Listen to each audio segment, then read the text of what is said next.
नमस्कार. आपल्या YouTube चॅनलमध्ये तुम्हा सगळ्यांचं पुन्हा एकदा स्वागत आहे. या ठिकाणी एक शैक्षणिक क्षेत्रातली नवीन बातमी घेऊन आलेली आहे. जर चॅनलवरती नवीन असाल तर चॅनलला सबस्क्राइब करायला विसरू नका, जेणेकरून अशाच नवनवीन बातम्यांचे अपडेट सगळ्यात आधी तुम्हाला मिळतील. नीट री एक्झाम 2024 नीटचा पेपर पुन्हा होणार आणि नीट विद्यार्थ्यांसाठी मोठी बातमी या ठिकाणी मी घेऊन आलेली आहे.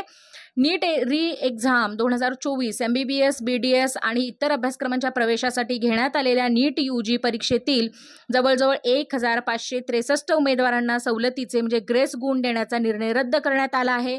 या उमेदवारांना 23 जून रोजी पुन्हा चाचणी देण्याचा पर्याय दिला जाईल. यापैकी ज्या उमेदवारांनी फेर चाचणी न दिल्यास ग्रेस गुण वगळून मूळ गुणांच्या आधारे निकाल दिला जाईल, अशी माहिती केंद्र सरकारने गुरुवारी सर्वोच्च न्यायालयामध्ये दिली.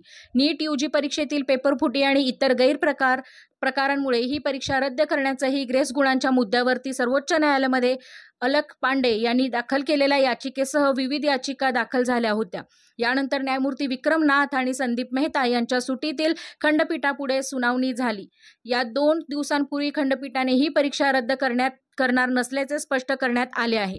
प्रवेशाची समुपदेशन प्रक्रियेला स्थगिती देणार नसल्याचंही त्यांनी या ठिकाणी सांगितलं आहे. केंद्र सरकार व ATA ला उत्तर देण्याचे आदेश दिले आहेत. 8 जुलै रोजी पुढील सुनावणी आहे. नॅशनल टेस्टिंग एजन्सीने 23 जून रोजी फेर परीक्षेचे आयोजन सुद्धा केलेले आहे आणि त्याची वेळ दुपारी 2 ते सायंकाळी 5:30 म्हणजे 5:20 पर्यंत असणार आहे.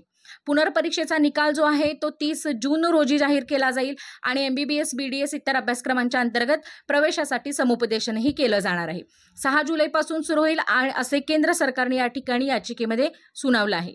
बंगालमध्ये निदर्शनं नीट UG परीक्षेतील कथित अनियमिततेबद्दल पश्चिम बंगाल उच्च शिक्षण मंडळाच्या सॉल्ट लेक येथील मुख्यालयाजवळ ऑल इंडिया डेमोक्रेटिक स्टुडंट ऑर्गनायझेशनच्या सदस्यांनी निदर्शनं केली. विकास भवनकडे जात असताना पोलिसांनी त्यांना अडवून दूर केलं. UGC नीट परीक्षेमध्ये पेपर फुटल्याचा कोणताही पुरावा नाही. विरोधकांकडून केले जाणारे आरोप निराधार आहेत. त्याचबरोबर ही एक अतिशय विश्वासार्ह संस्था आहे. सर्वोच्च न्यायालयामध्ये या प्रकरणाची सुनावणी करत आहे आणि आम्ही याबद्दल निर्णयाचे पालन करू. कोणत्याही विद्यार्थ्याची गैरसोय केली जाणार नाही याची आम्ही काळजी घेऊ, असंही धर्मेंद्र प्रधान केंद्रीय शिक्षण मंत्री यांनी या ठिकाणी सांगितलेलं आहे. त्यामुळे काही अंशी या ठिकाणी ज्या विद्यार्थ्यांना आपलं करिअर धोक्यात आलेलं आहे असं वाटत होतं, त्या अंशी या ठिकाणी ज्यांनाही ग्रेस मार्क्स मिळालेले त्या विद्यार्थ्यांना पुन्हा एकदा आपल्याला या ठिकाणी काय करायचं आहे, पेपरला सामोरे जावं लागणार आहे. आणि मला वाटतं की ही थोडीफार का असेना पण दिलासादायक बातमी आहे नीटच्या विद्यार्थ्यांना. आय होप की तुम्हाला हा व्हिडिओ माहितीपूर्ण वाटला असेल तर एखाद्या गरजू विद्यार्थ्यांपर्यंत नक्की पोहोचवण्याचा प्रयत्न करा.